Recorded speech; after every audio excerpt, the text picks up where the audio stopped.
Esse é o podcast Flamenguismo, chegando agora para a 12ª edição Júlio César. Por isso, talvez nosso amigo Matheus esteja de camisa de goleiro, uma bela camisa de goleiro.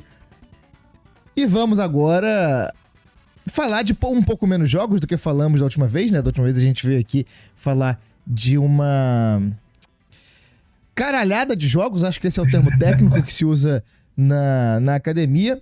Com o perdão do meu francês.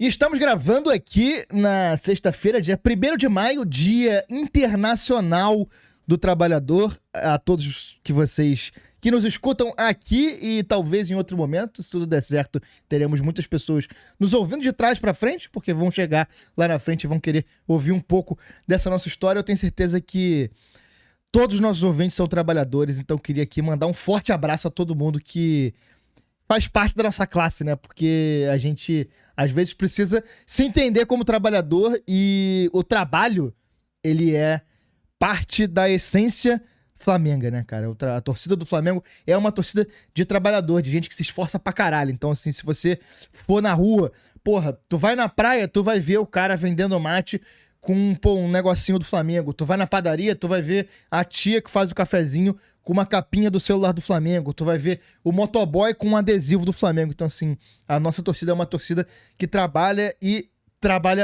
pra caralho pra sustentar essa batalha do dia a dia que todo mundo tem e todos nós somos trabalhadores. Então, fica nosso grande abraço nesse Dia Internacional do Trabalhador. E antes de mais nada, a gente queria dedicar esse programa aqui ao Arthur Mullenberg, um grande cronista aí da nação rubro-negra que nos deixou. E, cara, uma dessas histórias que, enfim, vai acontecer em vários times e tal. Não, acho que não é necessariamente exclusividade do Flamengo, mas acho que ninguém faz como o Flamengo essa coisa de ter ídolos fora do campo, né? A gente tem tantos e tantos caras que são ídolos do clube sem ter entrado um segundo em campo, como Jorge Ben, como Denis, e como é o caso do Arthur Mullenberg, que foi tão importante para uma geração de torcedores e para a nossa geração de torcedores, né? A gente cresceu ali lendo o Urublog, lendo o blog dele no GE, e assim, a gente é uma geração que não sabia vencer, né? A gente até não sabia muito bem o que era perder também, mas vencer da forma como a gente venceu em 2019, como a gente passou a vencer nos tempos de hoje, e que ainda bem que o Arthur conseguiu acompanhar boa parte disso, a gente não sabia. Então a gente meio que entrava no blog dele pra descobrir, cara, como é que esse cara que sabe tanto traduzir em palavras o sentimento de ser rubro-negro e que viu aquela época vitoriosa, como é que ele tá traduzindo esse momento pra gente. Então fica a nossa homenagem a esse cara que se foi, e não que vai deixar... Foi o responsável por popularizar o termo flamengada, né? Tipo, exatamente. É coisa dele. Já não sei quem inventou, de onde surgiu, mas quem popularizou foi Arthur Mullenberg. Sinal dos tempos, né, daqueles tempos. Pois é. E vai fazer falta, cara. O Arthur foi um grande cara, fez muita coisa pelo Flamengo, pela comunidade flamenguística, e vai fazer falta aí. Fica a nossa homenagem a ele. E vamos aqui falar das nossas coisinhas que a gente tem pra falar, né? Na última vez que a gente veio aqui, a gente tava com muita coisa pra falar. Dessa vez a gente tem menos coisa, mas não são menos importantes, porque tivemos uma grandíssima partida do time de vocês, que foi o Flamengo e Galo, e uma nem tão grande assim, que foi o Flamengo e Estudiantes. Então vamos falar dessas duas partidas. Quer começar por qual, Matheus? Hoje eu tô deixando você escolher. Vamos começar a gente começa pelas notícias ruins, e tá. aí depois a gente vai falar de coisa boa. Que tal? Tá bom. Flamengo foi a La Plata, foi a Liniers, no estádio, como é que é o nome? Alejandro Hirsch, como é que é? Pera aí, agora eu vou ter que apurar a informação. Beleza. Só faz cortada do estádio Ciudad de La Plata. Então vai ser essa merda aí, foda-se. Fomos ao estádio Ciudad de La Plata pra enfrentar o Estudiantes, reencontrar um Estudiante que a gente já tinha encontrado na tão importante Libertadores do ano passado.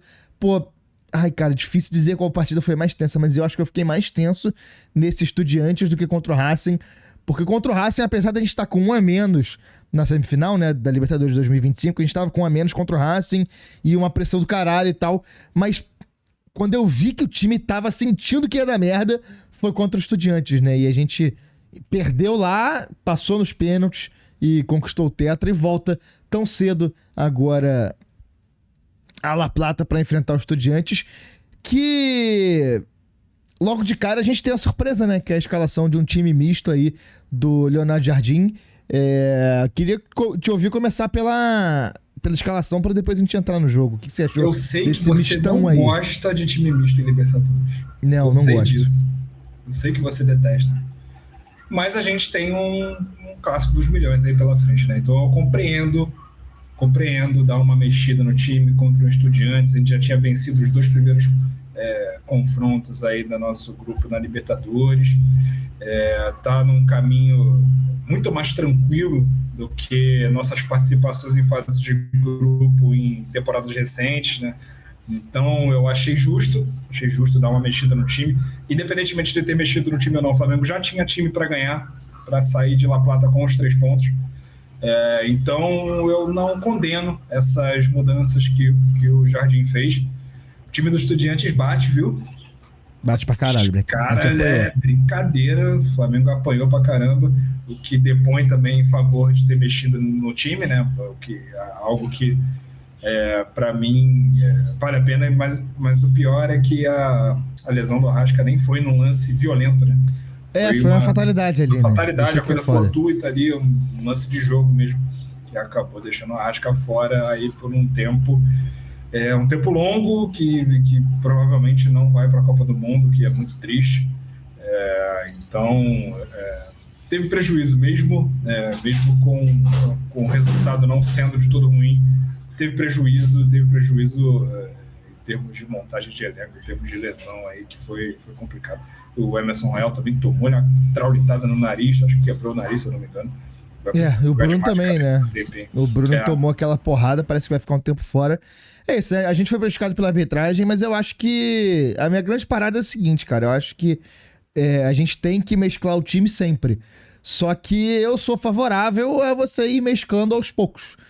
Você pegar um time e desconfigurar, por exemplo, lá direito do time e botar Royal e Luiz Araújo, que jogam um pouco e jogam um pouco juntos, aí você acaba atrapalhando o funcionamento do time pra uma partida que é muito importante, né, cara? A gente podia estar já com a classificação encaminhada, a gente podia estar com muito bem colocado pra ficar com essa primeira colocação geral. A gente perdeu o primeiro lugar geral da fase de grupos, que agora tá com o Corinthians, que venceu ontem o Peñarol. O dinizismo está dando as caras no Parque São Jorge. O cara não tomou nenhum gol. Uma loucura isso. É loucura. Mas chegou agora no 7º jogo, né? Aquilo que eu falei. Vamos esperar passar os 5 primeiros e depois a gente começa a analisar. A gente ainda tá naquele início do ciclo. Mas tá fazendo chegou fazendo óbvio, né? Tu olha o time do Corinthians. Quem joga bola? Bidon, Garro, Memphis e Yuri. Bota os 4 pra jogar. O resto você monta em volta disso. Tem muito mistério, né? A matemática é simplérrima. Mas assim, de qualquer forma, eu acho que é isso, assim. O resultado acabou não... Eu não gosto do conceito de mudar tanto o time. Principalmente na Libertadores, que eu acho que, Libertadores às vezes não perdoa esse tipo de coisa. Ela gosta de... A Libertadores, ela tem uma certa picardia em relação aos times que participam, assim. Se a gente não dá muita atenção a ela costuma devolver de volta isso. Então isso me preocupa um pouco. Mas de fato a classificação tá encaminhada. Agora o retorno é muito mais tranquilo, né? A gente enfrentou Cusco fora, Estudiantes fora e Medellín em casa. Agora vai ser o contrário, né? Medellín fora, Cusco em casa, que tende a ser um passeio. O Cusco tá com 0 ponto. O grupo tá bem concentrado nesses 3 times, né? Flamengo com 7 pontos, Estudiantes com 5 pontos e Medellín com 4 pontos. Então vão ser os times. A gente tem que ver como é que vai ser essa mudança de regra, né? Que a Libertadores agora mudou de regra e tá a lá Mundial de Clubes, que não conta o saldo de gols, conta a disputa entre os times que estão empatados. Então, mas eu acho que tá encaminhado, é só vencer as 2 no Maraca. Direto, né? Vencer as 2 no Maraca e ver se a gente faz uma baguncinha aí em Medellín, pra ficar bem colocado, porque chega também de decidir fora de casa, né? Pelo amor de Deus. Mas, falando... pelo amor... Não dá. Falando de partida, a gente fez o primeiro tempo que eu acho, assim, sólido. Eu ainda preciso me acostumar com esse estilo do Jardim de aceitar não ter a bola. Eu não gosto disso. Eu já vi gente falando que tudo bem jogar assim e tal, que não não vai contra o DNA Flamengo, que eu até concordo de certa forma, acho que não necessariamente posse de bola é o DNA Flamengo, mas eu preciso me reacostumar com isso, porque eu não tô acostumado, assim, eu não gosto muito da gente deixar, abrir mão do controle da partida tão fácil. Eu acho que é uma escolha, óbvio, por aquela parada, futebol é cobertor curto, você vai fazer uma escolha por aqui, você vai perder por ali. Vai perder por ali, vai ganhar por aqui. Então, assim, é uma escolha do Leonardo Jardim que faz total sentido pro que ele tá pretendendo, mas eu preciso me reacostumar e eu não gosto tanto. Mas eu acho que foi isso, né? E aí, esse primeiro tempo, ele é um resumo do que pode ser se der certo esse tipo de jogo, né? A gente fica sem a bola, mas na hora que estocar, a gente vai e faz o gol. E o segundo tempo é outra face dessa moeda, né? Que aí a gente começa a ter erro de passe, começa a ter jogador que não aparece tanto, e na hora que a gente precisa estocar, e da forma mais cruel possível, nesse jogo, a gente perde um gol, perde o rebote, e 10 segundos depois a gente toma o gol e perde o resultado, né? No lance seguinte, pô, isso daí... É no lance seguinte, então assim, eu acho que esse é o outro lado dessa moeda, desse tipo de jogo, que você tá nesse risco. Se você não matar o jogo também, você tá em tanto risco quanto qualquer outro modelo de jogo, né?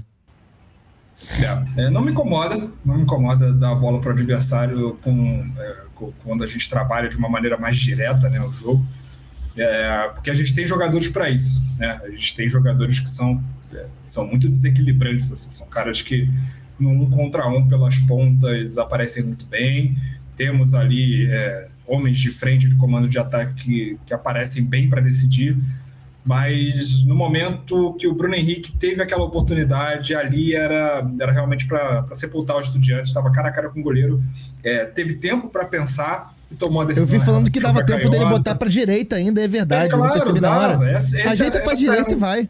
Ajeita para direita, essa era a jogada cantada que estava ali, estava toda desenhada para isso, mas aí ele acabou... A galera execrou o Luiz Araújo, mas eu não consigo ficar tão puto com ele não, porque ali, cara, no rebote, ele chutou a bola passou do Muslera e foi milagre dele. Infelizmente, o Muslera contra a gente resolve ser um bom goleiro, que ele nunca foi a vida inteira, né? Faz parte, acontece. E não é nenhuma novidade goleiros fazerem grandes partidas contra o Flamengo, porque parece que os caras realmente entram num transe ali e acabam se tornando goleiros que nunca foram durante toda a carreira. O goleiro Cleiton no Bragantino pode falar muito bem. E aí eu acho que também não dá para condenar o Luiz Araújo por conta daquele rebote, eu concordo plenamente. E eu acho que o erro no lance mesmo foi do Bruno Henrique, dava tempo de fazer coisa melhor ali, não precisava bater de canhota, e ele batendo de direita, dando uma chapada ali no canto oposto do goleiro, seria o ideal mesmo. Cara que já marcou inúmeros gols assim na carreira. Eu acho que ele ficou com um pouco de receio de quem estava vendo atrás da marcação do Estudiantes que estava correndo atrás dele para... Eu acho que ele perdeu um pouco a referência, ele não sabia que o cara estava mais longe, né? Ele não sabia, exatamente, ele não sabia que o marcador estava um pouco mais longe do que ele achou que estaria. Então acabou. E ele ainda fez a jogada do primeiro gol, né, cara? Ele recebe um bom passe do Lindo quebrando linha. O Lindo quebrando linha. Dá o tapa na frente, quebra, a defesa consegue achar o Luiz Araújo, uma boa jogada dele, mas nessa ele vacilou. Mas assim, tudo bem, né? Dos males o menor, acho que agora a gente fazer o nosso dever de casa que vai dar tudo certo. A lesão do ombro no Arrasca, né, que você falou, cara, a gente nem vai perder tanto, né? Acho que a gente perde porque principalmente vai ficar com ele de fora do jogo contra o Palmeiras, acho que isso vai fazer uma falta absurda. Mas são poucos jogos pra gente até a parada da Copa do Mundo, né? São jogos importantes, mas assim, é contornável. O foda é o cara ficar fora da Copa, né, cara? Que ele adora defender o Uruguai, tá sempre lá, dando tudo que ele pode pro Uruguai. E justamente agora que ele assumiu a titularidade, né, desde o ano passado, até com elogios do Marcelo Bielsa ao treinador do Flamengo, ao então treinador do Flamengo, por conseguir fazer o Arrasca jogar mais, e infelizmente o Arrasca se lesiona. Eu acho que talvez ele consiga jogar, vamos ver, né? Tomara. Vou torcer pra ele conseguir ir. Talvez vá naquele sacrifício ali, o primeiro jogo de fora, mas nessa Copa que todo mundo vai passar de fase, acho que pode ser interessante. Acho que a gente tem que falar também, a gente falou um pouco da violência aqui dos argentinos, só pra pontuar 2 lances de possíveis expulsões. O lance da tesoura no Royal, eu entendo não expulsar, acho que se o juiz expulsa na hora, tá ok. Se o juiz não expulsa, tá ok. Nesse lance eu só acho que o VAR não pode entrar. Também acho. Agora, o outro lance, que é o lance no Bruno Henrique, aí esse é um absurdo. Assim. O cara olhar um lance desse, se o cara tá olhando esse lance e ele fala, isso não é pra amarelo? Alguma coisa tem, porque, cara, a forma que o jogador vai, eu juro pra você, mano, você pode pegar o lance e pausar antes do contato. O movimento que o jogador do Estudiantes faz pra ir em direção ao Bruno Henrique, só isso você já pode considerar que é cartão amarelo de tanta violência que ele foi ali, cara. Ele se concentra, pula, bota os 2 pés pra frente e aí, assim, a dúvida nesse lance é se a cor do cartão é amarelo ou vermelho, porque ele podia realmente expulsar direto, mas se não fosse pra expulsar, era amarelo e é o segundo amarelo que o jogador seria expulso fatalmente, mas assim, também acho que não é por isso que a gente saiu com resultado negativo. E a outra coisa que eu queria falar, cara, é o Royal, né, cara? O Royal teve a oportunidade ali teve aquele momento aquela discussão do pênalti, né, que obviamente não foi nada, mas que há um contato, acho que no primeiro sinal de contato, o Royal ele desaba. Cara, e aí, assim, pô, fica difícil defender, isso mano. É o tipo de lance que me irrita, assim, profundamente, cara. Você abrir de cada jogada pra tentar cavar a falta, cavar a pênalti. Eu demorei muito tempo pra me render ao Gabigol, justamente por causa desse tipo de lance. Porque ele é um cara que entrava na área, principalmente ele no primeiro ano, até em 2020 também, entrava na área, é um cara que entrava muito na área, impossibilidade de fazer gol, e muitas vezes ele optava por se jogar e não dar sequência ao lance, cara. Isso me irrita, assim, profundamente. E, pô, o Real não pode fazer isso, Pacheco na Libertadores, eu acho que eu nunca exatamente, mais consegui perdoar ninguém que faz isso. Nunca mais. Não, é inaceitável, mano. Você podendo seguir a jogada, a não ser que seja uma coisa flagrante, que aí vai marcar o pênalti. Se você não conseguir ficar em pé, vai ser pênalti já de qualquer jeito. Então, se você tiver a mínima condição de prosseguir a jogada, tem que tentar, e acho que nesse caso do Royal aí, ele vacilou. Mais essa, né? Tá ficando difícil defender, mano. Bem difícil. Mas, sobre a arbitragem... tal qual... falamos no grupo da Flatorresmo, o Royal quebrou o nariz e o último lateral direito nosso que quebrou o nariz e se fudeu de uma maneira idiota foi o Varela, né? E depois disso a carreira dele deu uma guinada, um giro de 360, como diria o outro. Giro de 360. E aí virou outro jogador. Vai ver que com o Royal pode acontecer isso também, né? Não, tomara, porque, meu Deus do céu. Eu acho que a expressão é meu Deus do céu, eu não gosto nem um pouco. Nunca justificou passar pelos clubes pelos quais ele passou na Europa. Acho um jogador fraco, assim, acho um lateral fraco, principalmente defensivamente. Mas torcer para realmente dar essa guinada aí na carreira e mudar um pouquinho o que ele vem apresentando desde que chegou ao Flamengo, pelo menos.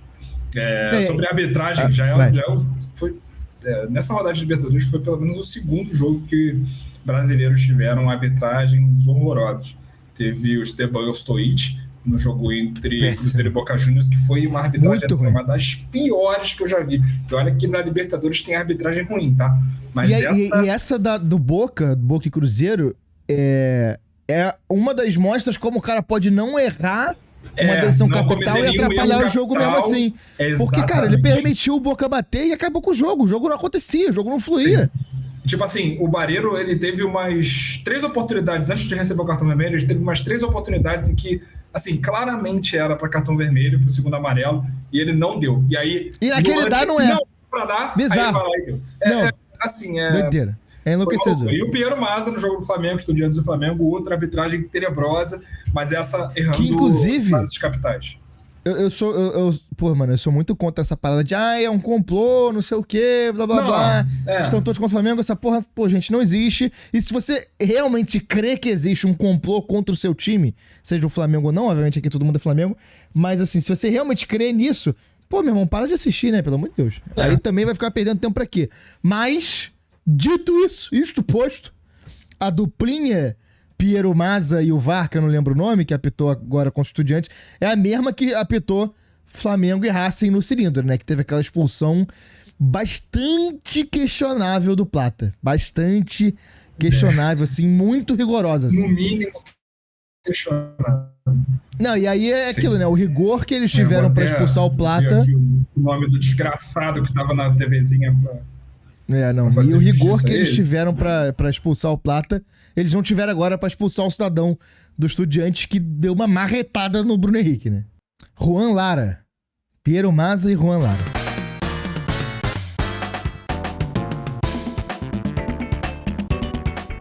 Aí, cara, antes da gente ir pro jogo contra o Galo, que realmente foi muito bom, eu queria fazer aqui eu fiz uma reflexão. Eu estava refletindo, tal qual o nosso amigo Takeshi gosta muito de fazer e refletir, às vezes é bom, sobre essa sequência do Flamengo, né, cara? Acho que a gente falou um pouco aqui sobre as primeiras partidas do Jardim lá atrás, sobre como ele teve a sorte, e acho que a sorte ela faz parte do futebol, acho que nenhum bom trabalho existe sem sorte, e nenhum trabalho que fracassa você pode tirar a falta de sorte do balaio, né? E acho que o Jardim teve muita sorte no começo do trabalho, jogando ali contra Remo, jogando contra Cruzeiro, contra Botafogo, times em baixa, e eu acho que isso tem se mantido um pouco, assim. Óbvio que o trabalho ele é muito bom, o Flamengo joga muito bem, tem evoluções muito claras e você já consegue ver a cara do Jardim no trabalho, isso é um mérito muito grande dele, mas eu acho que a gente precisa ainda ver como o time vai se consolidar diante dos grandes desafios, porque a maioria dos jogos que a gente teve foram contra times em baixa, times que são limitados por si mesmos, assim, são times mais fracos ou times que estão em crise. E aí eu peguei uma listinha aqui, excluindo a final do Carioca, obviamente, porque ele é um contexto completamente diferente, e separei em 2 blocos. Times que estão em baixa ou em crise, ou então times em viés de alta ou de estabilidade. E aí a lista é a seguinte: a gente pegou o Cruzeiro, ganhamos. E aí Tite pré-demissionário, o time uma fase horrível, e assim, é isso. Botafogo, time em péssima fase, o Anselmi foi demitido 1 semana depois. A gente pegou o Remo, que é um time recém-promovido, que passa por diversas dificuldades que times nessa situação passam, e o trabalho do Léo Condé tinha menos de 20 dias, então um trabalho começando ali depois de uma crise. Corinthians, o Dorival já estava em processo de fritura, aquele que a gente conhece muito bem.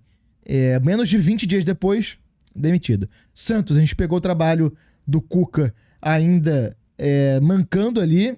Cuca, lembrando que nos anos 80 teve o sêmen dele encontrado nas roupas de uma menina de 13 anos que se matou depois, e o trabalho dele até hoje não deslanchou, e o jogo do Flamengo foi mediano. Pegamos o Independente Medellín, que é um time que não é tão bom, mas a gente enfrentou em casa e pegou, porrou, é isso que a gente tem que fazer. Vitória, time com muitas dificuldades no Campeonato Brasileiro desde o ano passado, bons e maus jogos, alternando aí, mas coloco nessa lista porque o Flamengo não vai tão bem. É um jogo que a gente acabou nem falando aqui tanto porque foda-se a Copa do Brasil, mas enfim. E o Atlético Mineiro, que a gente pega e faz um jogo excelente, e aí, mas, de qualquer forma, é um time em crise completa. Mas é um jogo muito bom, pegou o time ruim, é isso que tem que fazer. Mete 4 caroços, acaba o jogo, controla o jogo desde o primeiro tempo, é isso que a gente tem que fazer. E aí eu tirei desse bloco o Bragantino, que a gente tomou uma surra de 3-0, pior jogo do Flamengo desde 2024, mas é um time consolidado, apesar de ter o Wagner Mancini como técnico, é um time que faz seus bons jogos ali, alterna bons jogos e maus jogos. Fluminense, o jogo da final do Carioca eu tirei, mas no Brasileirão é diferente. Até começa uma crise no Fluminense depois dessa partida por causa da questão da troca da data e tal, e a lesão do Acosta. Então, assim, a partir dali o Fluminense entra numa crise, mas naquele momento não estava em crise, e é um time que tá ali no G5 do Brasileirão. Pega o Bahia, que é um time que tem muita dificuldade nos grandes enfrentamentos. Até vi alguém recentemente, não lembro quem, fazendo um levantamento dos grandes jogos que esse Bahia peida na farofa, acho que esse é o termo que a gente tem que usar. É um time que tem bastante dificuldade contra isso, mas nesses contextos, mas é uma das principais forças do Brasil também, não tenho como falar, muito investimento, tá lá no G6, G5 também. Cusco também, eu tirei esse balé porque aí a altitude define a dificuldade da partida. Fluminense ontem, que eu digo. Exatamente. E o Estudiantes, que o Estudiantes é o líder argentino, ano passado foi bem na Libertadores e tudo mais. Então, assim, o trabalho é muito bom até aqui, com momentos excelentes, momentos de excelência, mas eu acho que, assim, o calo aperta um pouquinho, o time demora pra responder, entendeu? Isso tem me causado uma certa preocupação, que eu quero ser mostrado o contrário, porque, por um lado, eu acho que é bom a gente ter jogos desse perfil no começo do trabalho, dá tempo pro time se entrosar legal no novo sistema, enquanto não tem tanta pressão, mas assim, eu acho que o time tem que estar mais pronto para esses principais embates.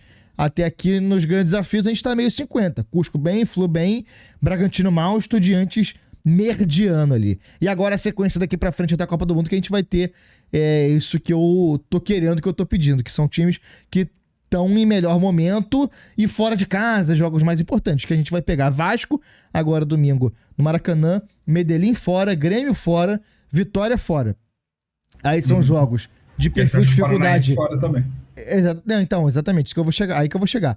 São 4 jogos de times que não são,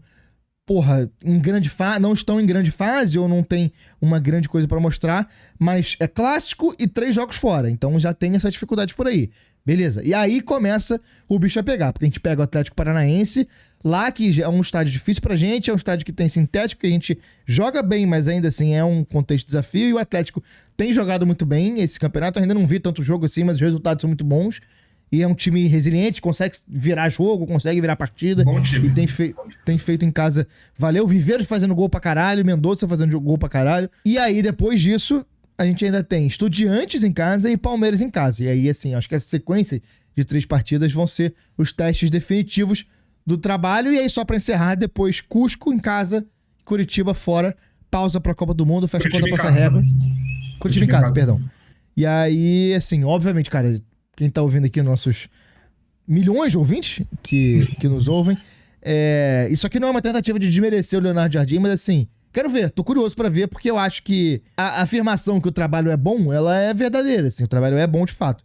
Mas eu acho que também é uma verdade que a gente precisa ver esse time melhor testado, e acho que assim, é o Palmeiras, né? O jogo contra o Palmeiras que eu acho que a gente tem que ver, porque é o nosso grande desafio, o nosso grande enfrentamento, então a gente vai acabar vendo isso, mas de qualquer forma, falando sobre a qualidade do trabalho, acho que a gente tem que falar desse Flamengo Atlético, que é um Flamengo Atlético histórico, né? Acho que não tem como colocar de outra forma. E é isso. Pegou time fraco, meu irmão, acaba com os caras. Primeiro tempo 3-0, acabou o jogo. Não existe mais jogo.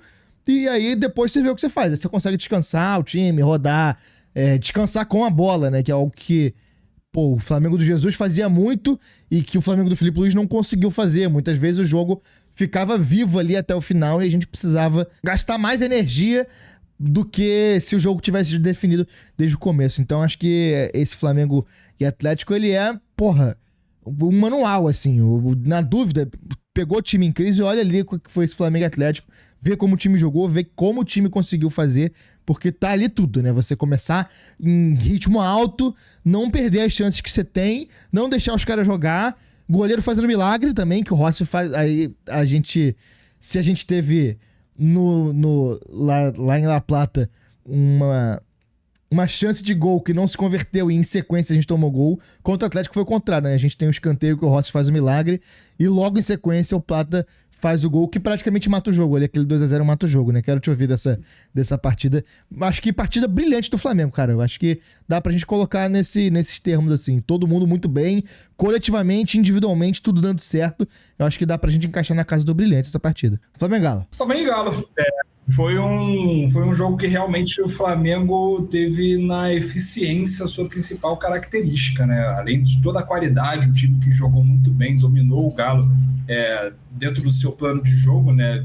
Muito daquilo que a gente tem falado sobre o Leonardo Jardim, né? De entregar a bola para o adversário, e nesse caso um adversário pouquíssimo, como a gente pode dizer, com pouquíssima confiança, não tinha confiança nenhuma, um trabalho muito instável, um clima dentro dos bastidores do Galo tá insustentável por conta do caso Hulk, por conta de todas as críticas que a diretoria vem sofrendo, né, no caso do Overbenin, e o Flamengo fez o que tinha que fazer. Como bem diz, sempre bate na tecla o nosso queridíssimo Maestro Júnior, girou a faca e não deu nenhuma oportunidade para o Galo conseguir voltar no jogo. A eficiência, que eu digo, não apenas na frente, no momento de concluir as oportunidades, mas também atrás, porque o Rossi fez uma partidaça, fez grandes defesas. O Everson também acabou fazendo, do outro lado, algumas defesas importantes, o que evitou um placar mais elástico, que deveria ter sido até. O Flamengo teve mais oportunidades para... Não, e evitou um golaço também, filho da puta, né, cara? O Pedro dá de chaleira pro Arrasca, o Arrasca leva, finta uma, finta duas e bate, puta. Tinha que ser educado e deixar a bola entrar, pelo menos, já que vai tomar a surra, deixa entrar essa bola, pô. E Vale também bater na tecla de que o Flamengo, a questão do Flamengo com gramado sintético não tem nada a ver com qualidade de jogo do Flamengo, não tem nada a ver com uma tentativa de vantagem esportiva, porque o Flamengo no gramado sintético atropela todo mundo que passa pela frente. Olha essa caneca aqui, que eu tenho aqui em casa. Fantástico. Vanderlei Luxemburgo, não sou mais técnico do Palmeiras. Fui demitido por discordar das atitudes do atleta Keirson. Vejam um texto em meu blog. Caralho. Pô, Casei com a Bianca no enxoval, veio essa. Bom pra caralho. Pô, essa careca é fantástica, cara. Bom pra caralho. Aliás, eu sinto falta de um Vanderlei Luxemburgo mais ativo nas redes sociais. É verdade. Fica aí o pedido, a súplica. Abraço, professor. Grande abraço, Vanderlei Luxemburgo. Benemérito rubro-negro, inclusive. Sim. Um homem fantástico que tem no Flamengo em suas veias pulsando. E sobre o Galo é isso, cara. E aí você aprofunda um rival unilateral cada vez mais numa crise, e é sempre um papel pedagógico do Flamengo afundar adversários em crises, porque é uma das funções sociais que o clube exerce, precisa ser sempre assim. E aí a gente vê também além de uma partida muito boa, esse retrospecto nosso dentro da Arena MRV, ou como deve ter sido rebatizado, da Arena Gonzalo Plata, porque, se eu não me engano, são 5 jogos. Está rebatizado. É a Arena Gonzalo Plata, acabou pra eles. Ih. Apareceu. Porra, porra, e dessa vez não foi nem o computador, cara, foi o celular. Tudo bem. Não, é isso, né? Rebatizado completamente o estádio. Não tem o que fazer. Se eles quisessem que a gente não chamasse a Arena Gonzalo Plata, era só não tomar gol deles lá e não tomar gol aqui, né? Perfeito. Então, resumindo, é isso. Se eu não me engano, são 5 jogos do Flamengo na Arena MRV, 4 vitórias e 1 empate. Se eu não me engano, são esses os números. Então, assim, fazer o quê? Tá chato já. Não, e aí, assim, eu acho que nesse Fla Atlético a gente vale falar um pouquinho das atuações individuais, né, cara? Pô, Everton Araújo, que partidaça dele. Acho que... Mais uma. Mais uma, né? E, assim, ele tem feito partidas que não são extravagantes, mas são muito seguras, né, cara? E essa partida, eu achei que ele tinha ido melhor nisso, mas, assim, de roubada de bola, eu tô vendo os dados aqui, os números nem são tão brilhantes, assim. Ele teve 4 duelos, grandes duelos, e venceu 3, mas assim, não tem muitas roubadas, tem uma recuperação de bola só. Eu acho, na minha impressão, no teste do olho ali, no momento, eu achei que tinha sido mais, até anotei pra ver depois, mas achei um Flamengo roubando muita bola em cima, né, cara? Um Flamengo muito esperto mesmo, sabe? Um Flamengo ligado no jogo, atento, percebendo a situação de jogo, sabendo explorar as fragilidades do Atlético. Então, assim, isso eu acho que foi muito positivo. Dupla de zaga muito bem. Rossi, como a gente falou, cara, fez 2 milagres, assim. O escanteio, no primeiro tempo, a bola tinha passado da linha do corpo dele, ele estica o braço com muito reflexo pra trás, consegue dar um desvio micro, a bola bate no travessão e quase entra. E aí até nosso amigo Yasser falou, pô, cagada do caralho. Mas assim, gente, pelo amor de Deus, goleiro, se não tiver sorte, não sai nem de casa, nem levanta da cama. Perfeito. Tem que ter sorte, gente. Ele defendeu a bola, é isso que ele tem que fazer. Se for com sorte ou sem sorte, depois a gente vê. E depois, no segundo tempo, ainda tem uma outra defesaça do Rossi também, que ele faz um segundo milagre. Jorginho muito bem regendo o time no meio campo, dupla de zaga muito bem. Plata, porra, o melhor do Plata é isso, né, cara? E aí a gente tem que lembrar também como até pouco tempo atrás as notícias vazadas na imprensa faziam parecer como se o Plata fosse o problema, né? Como se o problema do antigo trabalho, a ideia na imprensa era essa, tentar passar como se o problema do trabalho antigo fosse o treinador ter apostado no Plata. E agora a gente vê que chega um outro cara que teoricamente entende muito mais de futebol que todo mundo aqui, porque ele é português, e aí o que ele faz? Ele vai e aposta no Plata também. Não tem mistério, o Plata joga muita bola, se ele tiver focado, se ele tiver com a cabecinha no lugar. E aí eu gostei muito, agora eu não lembro depois de qual jogo foi que ele postou uma fotinho, né, longe dos perigos noturnos, em casinha assim na caminha, na TV. se dá uma seguradinha de leve, meu irmão, ele vai brilhar muito, cara. Dá pra você curtir também. É dar um passo pra trás pra dar 2 pra frente, cara. Porque se ele agora dá uma segurada, daqui a pouco ele vai estar fazendo gol, vai estar sendo importante. Meu irmão... E aí ele vai te achar na noitada e vai querer tirar foto contigo. Pô. Cara, a quantidade de peixe que vai sair na rede dele, se é que vocês me entendem, aí vai ser muito maior, entendeu? E acho que é isso. Aí, também, quem jogou muito essa partida foi o Lino. Acho que é seguro a gente dizer... Além do Everton Araújo, Samuel Lino tem crescido de uma maneira exponencial com o Leonardo Jardim. Sim, isso eu acho que também é um grande mérito do trabalho do Jardim. A gente, no nosso... Não sei se foi no nosso primeiro ou segundo programa, a gente falou que se a gente viesse do futuro e falasse que 2026 foi uma grande temporada, que o primeiro pensamento seria que o Lino jogaria bem, né? Eu lembro da gente discutir bastante isso. Sim. E, cara, eu acho que o caminho é esse, cara. O Lino precisa jogar. A gente precisa ter esse ponto esquerda que desequilibre pra poder abrir espaço, porque no fundo é isso que faz. Se a defesa fica 100% preocupada com o Lino, abre espaço naturalmente pra todo mundo, e o entrosamento dele com o Pedro tem crescido, né? Tanto que o primeiro gol começa justamente numa bela assistência do Lino pro Pedro. E não lembro qual foi recentemente também que teve o gol de peito do Pedro. Foi contra o Fluminense, que também foi uma assistência parecida, né? O Lino entrando pela esquerda e achando o Pedro no segundo poste. É um cara que está crescendo muito, que está jogando com um pouco mais de liberdade. Muitas vezes ele aparece ali centralizado para dialogar com os homens de meio campo, para tabelar com os atacantes e sair em velocidade ali para a ponta. É um cara que está com mais liberdade, né? O Felipe Luiz, ele fazia um estilo de jogo muito mais posicional, né? Por conta dos homens de lado de campo, precisavam segurar ali a amplitude, né, para as laterais, para abrir espaço pela faixa central do campo, mas com o Jardim não. Com o Jardim ele tem mais liberdade para se movimentar, consegue atuar mais na parte central do campo também, e segue tendo todas as qualidades que ele sempre teve, pensando num jogador que atua pela ponta, né? Velocidade, drible, é um cara que, se tem um mérito dele, um mérito muito grande, é que ele não se abate quando ele erra. Se ele erra um drible, não tem se abatido, né? Porque vai tentar, na fase ruim ele tava se abatendo, né, cara? Você via até a linguagem corporal dele murchando. E agora não, agora ele erra e vai pra cima, repete, faz a mesma coisa, tenta. Então aí é isso, né? Eu acho que é um jogador de qualidade de futebol europeu, cara. Assim, muitas vezes a gente esquece, né? Porque ele não teve ali a sequência ideal durante a era Felipe Luiz. Ele não teve ali a sequência ideal em termos dele mesmo, né? De próprias atuações individuais. Ele não foi explorado o potencial máximo dele, mas a gente precisa lembrar sempre que ele é um jogador de nível europeu, cara, que ele teria espaço ali em grandes equipes da Europa, mas veio para o Flamengo e com o Leonardo Jardim está encontrando seu melhor futebol, encontrando a confiança que ele tanto precisa, porque jogador de ponta, para mim, precisa ter confiança, porque se você não tentar uma jogada para desequilibrar, para desestabilizar e movimentar a defesa adversária, você não tem muita utilidade. Então ele é um cara que está fazendo isso, ele por um lado, o Plata pelo outro, que também está reencontrando o melhor futebol.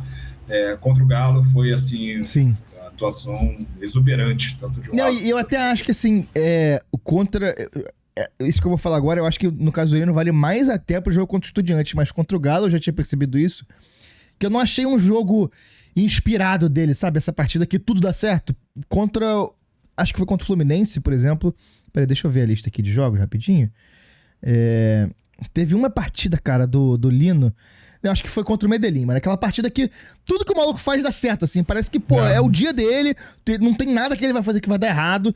Tudo da sequência. Eu acho que contra o Galo não foi bem essa partida. Mas, o bom jogador, ele consegue dar um jeito de ajudar, mesmo quando ele não tá muito inspirado, né? E eu acho que o Lino tem demonstrado isso, né? E é isso que a gente pede dele, cara. Realmente. E é isso que ele tem que fazer, porque é um cara que veio pelo preço que veio e veio com a importância que veio, né? É justo que a exigência sobre ele seja essa. O fardo tem que realmente ser esse. Então, assim, agora ele tá já consolidado. Eu acho que já consolidou que o Lino tem ajudado. Eu acho que ele pode entrar em uma fase e tal, mas, assim, já tá, pra mim... Acho que agora é ver o quanto ele pode evoluir, né, cara? E aí, só uma última coisa também dessa partida que eu quero reclamar aqui.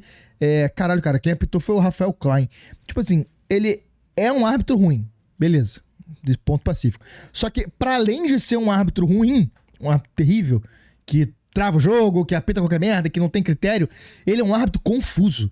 Você não consegue entender os gestos dele. Tipo assim, o juiz, ele tá ali não só pra decidir. Ele não é uma máquina de tomar decisões dentro de campo. Ele é um cara que tá ali pra comunicar aos jogadores e ao estádio o que aconteceu, qual é a decisão que ele tomou. E aí, por isso, você tem... Exato. E aí você tem, obviamente, os sinais mais simples da história. Apitou, é falta pra um time? Aponta pro ataque desse time. Apitou, é impedimento? Levanta. Foi pênalti? Aponta pra marca da cal. Ele não consegue seguir esses símbolos, esses gestos que a gente tá consagrado há 300 mil anos no futebol, pô. Então, fica confuso. Os jogadores vão ficando mais estressados. A torcida vai ficando mais estressada porque ela vai não entendendo. O juiz apita, a torcida já se estressa porque ela não sabe o que aconteceu. Então, pô, pelo amor de Deus, cara, que... bizarro, assim, eu já tô duvidando dessa profissionalização. Acho que essa profissionalização da arbitragem vai ser aquela parada de... aquela velha frase, né? Às vezes tudo tem que mudar pra permanecer exatamente como é que tava. Fechamos, né? Acho que é isso. Por hoje, acho que é isso. Falamos dessas duas partidas. Eu queria trazer um ponto. Vamos lá. Qual você acha que será a nossa escalação no ataque devido às ausências de Arrascaeta, Lucas Paquetá e Carrascal diante do Vasco? Qual você acha que vai ser a ideia? O que você acha que o Leonardo Jardim vai fazer para cobrir essa ausência do Arrascaeta? A ausência de meias, né? Porque a gente está sem meias ali à disposição no setor para esse clássico dos milhões. Cara, grande questão que eu tenho matutado aqui com os meus botões.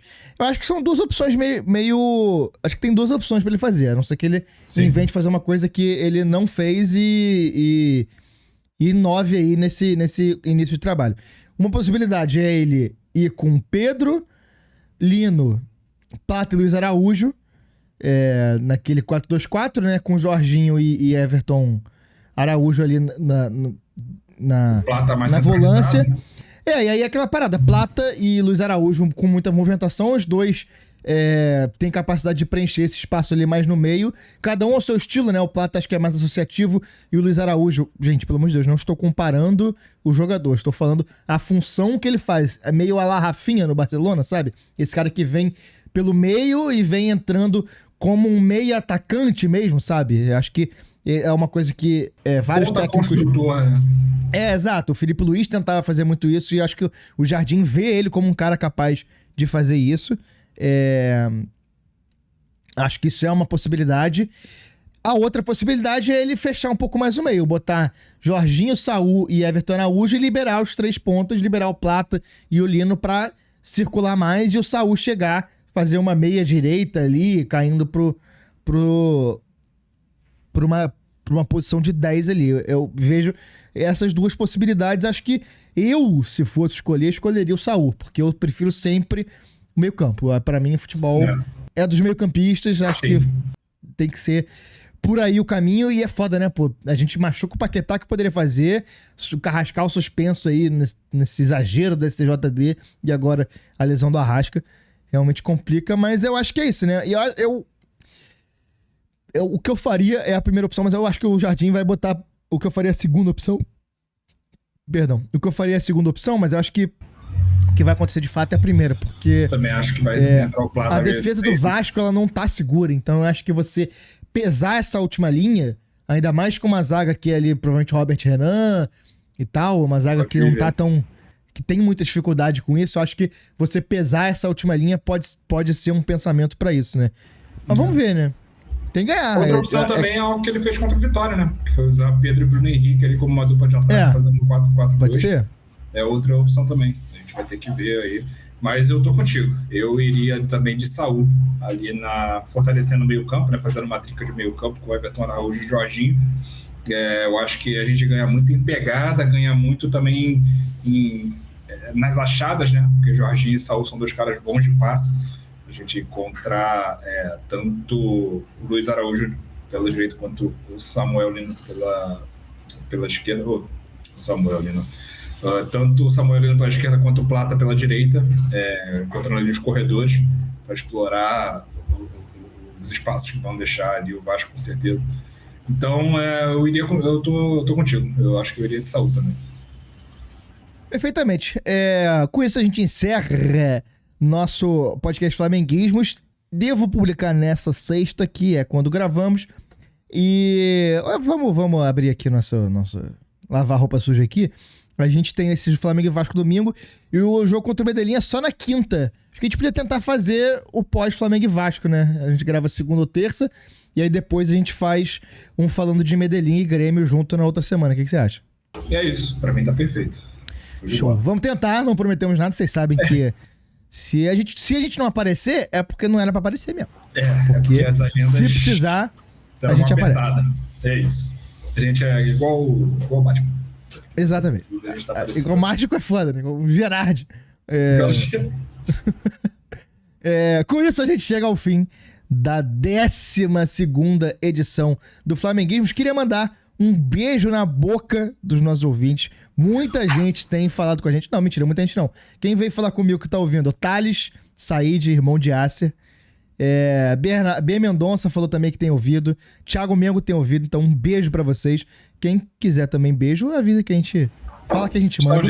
E é isso. Encerramos aqui nosso episódio. A gente se vê na próxima edição do Flamenguismo. Grande abraço. Tamo junto, queridos. Beijos.